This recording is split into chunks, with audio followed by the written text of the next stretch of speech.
৭০ বছর পর তৃতীয়বারের মতো নতুন নামে রিয়াল মাদ্রিদের হোম ভেন্যু সান্তিয়াগো বার্নাব্যু ২৫-২৬ মৌসুমে নতুন নামকরণে সান্তিয়াগো বার্নাব্যু থেকে সান্তিয়াগো অংশটি বাদ দেওয়ার ঘোষণা দিয়েছে রিয়াল মাদ্রিদ কর্তৃপক্ষ।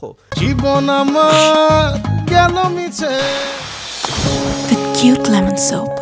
১৯৪৭ সালের ১৪ ডিসেম্বর নুয়েভো এস্তাদিও চামার্টিন নামে স্টেডিয়ামটি উদ্বোধন করা হয়। ঠিক তার ৫ বছর পর স্টেডিয়ামের নাম পরিবর্তন করে রাখা হয় সান্তিয়াগো বার্নাব্যু। নাম পরিবর্তনের সঙ্গে কাঠামোগত পরিবর্তন ও আসন সংখ্যা বাড়ানো হয়। আধুনিক সুবিধা, বাণিজ্যিক স্পেস এবং ভবিষ্যতের উপযোগী ডিজাইন নিয়ে ২০১৯ সাল থেকে একটি বড় রিমডেলিং প্রকল্প চালু করে লস ব্লাঙ্কোরা। তার পরিপ্রেক্ষিতে চলতি মৌসুমে তৃতীয়বারের মতো নাম পরিবর্তন করে শুধু বার্নাব্যু রাখা হয়েছে। ক্লাবটির বিশ্বাস, নাম ছোট করলে বেশি স্পন্সর ও অর্থ উপার্জন করতে পারবে তারা।